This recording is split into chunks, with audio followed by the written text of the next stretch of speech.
Hello everybody, excuse me, my throat. Hello everybody, welcome back to our last battle video with Mercury and Scorpius. This is another banger. Our opponent is bringing Machamp, Shuckle, Dragonite, Rodamo, Claydol, and Weezing. This battle is a banger. An absolute fantastic climax to the end of this set. We are sitting at 4-0. Can we make it 5-0? The elusive 5-0. Can we get it here against Drains? Let's find out. Before the battle begins, hey, why not do like and subscribe? Why not like and subscribe? More battles are coming. We have about 15 more until we get to Scarlet and Violet. So thank you for being patient as always. Yeah, thank you for being patient as we go through this. Almost ready for Scarlet and Violet. Almost ready. They are coming. Those battles will be coming. Anyway, though, so we have Crobat versus Shuckle. As always, Masai leading the pack for one last time. And we U-turn out to go into Mercury, the most appropriate answer for Shuckle. Because of Magic Bounce, we're going to reflect those hazards back. As obvious as that play is, it is perfect countermeasures. That's why Shuckle went for knockoff there. Not that it matters, we were going to lose our sash regardless. So now we can just Calm Mind. Because, yeah, Shuckle can't really do anything to us. And any other status type of moves that he has, Stealth Rock, Toxic, all that kind of stuff, is just going to be reflected back. So, we might as well just click Calm Mind here. Claydol is an interesting answer to come into. Probably predicting, or probably has Shadow Ball of its own. I actually don't know. I mean, I know I ran Claydol previously, but I don't know why Claydol would be the answer. We do block its rock setting potential anyway, so we just go for Shadow Ball. Break it down, 2-hit KO. If it was Life Orb, I think it would have knocked it out. But sadly, we're not Life Orb. Here comes that Earth Power, but because we are boosted, we're going to eat the hit relatively well. Yeah, I mean, there's that Leftovers recovery. Yeah, not a real good answer with the Claydol, so we're just going to knock it out with Shadow Ball right here.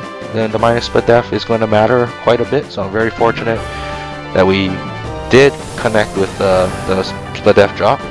We're going to knock out Claydol here. So yeah, and we're doing quite well with Espeon. Espeon, this is the last time you're going to see Espeon in a prominent position as it is right now.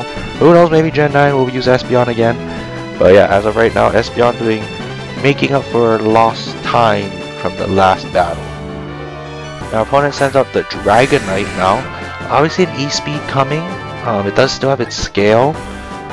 I know that when we did the first battle, Dazzling Gleam knocked it out even with scale up. But because of that E-Speed, obvious E-Speed coming, and I figure Espeon's quite healthy for that Shuckle, so I figure we're going to save Espeon here and go right to blue. As predicted, there's that E-Speed that would have knocked out Espeon, but thankfully we're Gastrodon, we can eat those hits for days. And yeah, so now, I mean, it still has its scale up. We're just going to click Scald, I think, just to see if we can fish for that burn. Yeah, I mean, he wants to preserve that scale as long as he can. That's the most efficient way with the Dragonite. Make use of its bulk. I don't know what he'll go out into now because we're going into Scald. Here comes that. Oh, there's the right Machamp. So this is very unfortunate here. We're going to get that burn on this Machamp. We don't know what it is. Could be No Guard, could be Guts. But the fact that we got the burn is not a real good way to find out. Because now we don't know. Well, we see the Leftovers there. We see the Leftovers there, but again, we don't know what kind of Machamp this is. Heck, could be a special Machamp for all we know. If that's the case, we know that it's No Guard. But we're just going to click Recover, because we have to Scout now. There you can see this Dynamic Punch, and it landed, but didn't do too much damage. So this tells me it's a No Guard Machamp. That's burned. So in a sense, it's good because Machamp is now not going to hit as hard, but also it's No Guard, so he's going to land all 8 of those Dynamic Punches. So we got to deal with confusion now. I believe we should switch out into Masai here, or we're actually just going to stay in. Don't have my notes up on me, so it is going to be a little scatterbrained, just commentary for this last climactic battle. Here comes that knockoff, not doing anything again, but we do lose our lefties, which is fine. And we unfortunately will hit ourselves, but thankfully we have 0 attack investment, so this is like minimal damage we'll take from the confusion. But again, this Machamp is going to be relatively healthy because of leftovers, burn, shenanigans. So it's not going to really be losing HP, but it's certainly not gaining it back either. But it's still 50-50 because this is still a Machamp we're talking about. Another dynamic punch. This time doing a bit more because it is a crit. And what are we going to do now? We're going to hit ourselves again? We are going to hit ourselves again. So Blue, being a wall but doing more damage to itself than it is to Machamp, which we need Gastrodon to weaken this Machamp for us. Burn is only doing so much. So we know another dynamic punch is coming, and we're contemplating of switching out. But I do think we just go for recover here. Our opponent switches out into Rotom-Mow. Not expecting to go anywhere. Quite a risky play because we could have clicked Ice Beam. Again, unfortunately, we're going to hit ourselves again for the 3rd time. An obvious Leaf Storm coming, a Leaf Storm or a Volt Switch coming. We have Sonomy to Wall as well. We also have Gruff to Wall as well.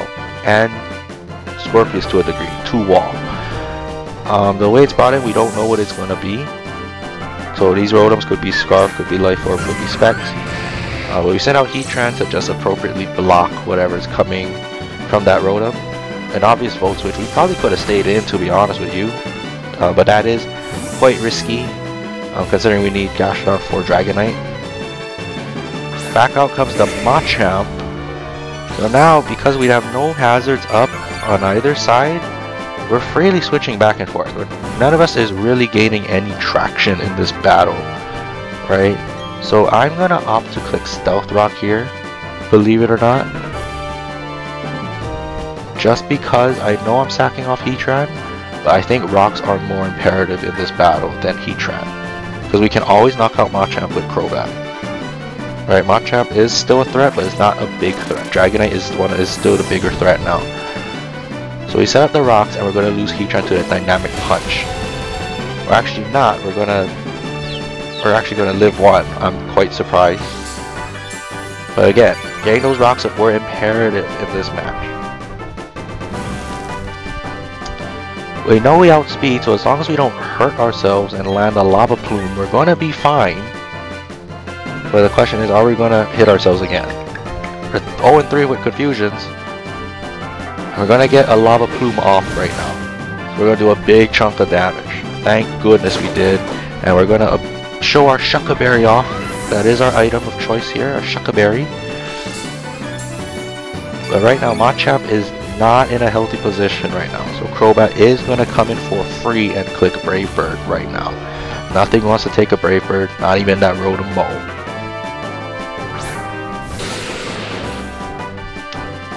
So Crobat, for the first time coming out in this battle, no, second time coming out in this battle, we did use U-turn. Second time coming out and going to claim a KO. So again, this is perfectly fine. Machamp goes down. And Rotom-Mow is probably going to come in next. But we do have Gastrodon for it. So we knocked out the Claydol and the Machamp. So 2 not underwhelming, what's the right word? Underappreciated Pokemon. Right? Because they both have certain stuff they provide for each battle, especially Machamp. So with Shuckle, now we're going to play the game again. Now we're going to switch back out into Espeon to take whatever comes our way, whether it be a knockoff or a hazard. Right, knockoff, in this case, Wise Move. And I think we just click Psychic here. Psychic or Dazzling Gleam. We just gotta deal damage on the Shuckle, because Shuckle is quite annoying to deal with. It is a wall in its own right. So here comes that Dazzling Gleam, dealing a little chunk of chip, and we see the Citrus pop. So would it have mattered either way? Probably not. Oh, it's a Figgy Berry, excuse me, Figgy Berry. So knock off again. We can still click psychics and whatnot. We can even go for Calm Mind Psychic, but we're just gonna simply click psychic here just to deal damage. We just gotta deal damage to the Shuckle, limit the amount of times. Hopefully we can knock it out with stealth rocks. So he is choosing to switch out the Shuckle to preserve it, and out comes Rotom. Rotom's gonna take a little chunk of damage plus life orb, plus psychic, rocks plus psychic. So we do a unboosted Espeon, still does a lot of damage here. Obviously we know it's Scarf, but I think now is the time we let Espeon go down and get the clean switch in. Because say he goes for Volt Switch, we will he go for Volt Switch, we'll get the switch initiative. But see here, here's that Leaf Storm. So he is going to force himself to switch the next turn anyway. So this doesn't really matter. This still goes very well for us. So we go out into Scorpius here, that is confirmed. Because Leaf Storm isn't going to touch us, and now we can just click knock off on anything basically. Or we could do the rare Roar and start phasing things out to take rock damage, because Shuckle does not like rocks. Neither does Dragonite. So if we can get some chip on any of them, that's going to be great. Oh, that's right, I forgot about Weezing. Weezing is going to not like this knockoff, because there's no more Black Sludge anymore. Now we know Weezing does have the Will-O-Wisp, and that's why I was kind of contemplating on switching, but also switching into, what would I switch it to? That didn't make sense. I think it was, we were going to switch, but we remembered these things run Will-O-Wisp, so let's just go for Roar instead. Really? Well, we should just go for Roar instead. I think we're going to get more out of roaring and taunting and whatnot. Oh yeah, we do have taunt.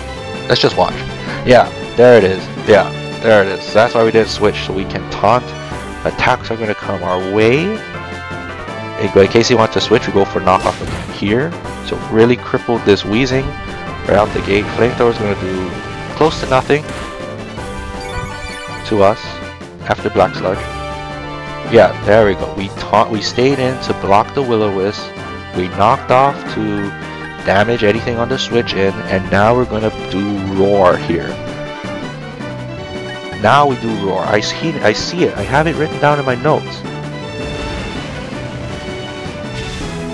Yes, now we're gonna click Roar, phase out Weezing, send out Rotom. Okay, so Rotom gonna take damage. Weezing gonna take more damage coming in. So right now everything is constantly taking damage right now. We're free to click knockoff here. We're going to just repeat the process of roar and knockoff, roar, knockoff, roar, knockoff. As you can see though, that's going to stop right away because of Trick. So we receive a choice Scarf, and he takes our Black Sludge, but that's not going to matter. Knockoff's going to knock off Rotom, and yeah, that'll be it for Rotom. Rotom being a great disruptor in this match. Again, I really love Rotom Mo, so I'm really happy to see it and go against it. It is such a... I just really like Rotom Mo. It's one of those Pokemons I really like. So an outcome Shuckle. This is an educational point here, folks. So if you're tricked with the Scarf and you make the move, you're locked into that move you made. So because we were tricked and then Scarf, well, we were tricked the Scarf and then we used knockoff, we're locked into knockoff. Yeah. So there's a key takeaway for you people. So late game rocks, I don't know how much it will do. I think it's to just limit the Crobat switch-ins. But now we're free to Scald. We are free to Scald. So we do a Scald. It is still a Shuckle. It is still bulky, toxic. It's not like it's gonna matter.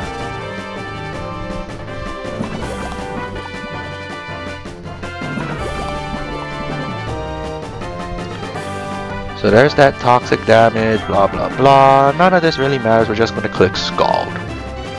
We're just going to click Scald. Shuckle is finally gone. Thank goodness.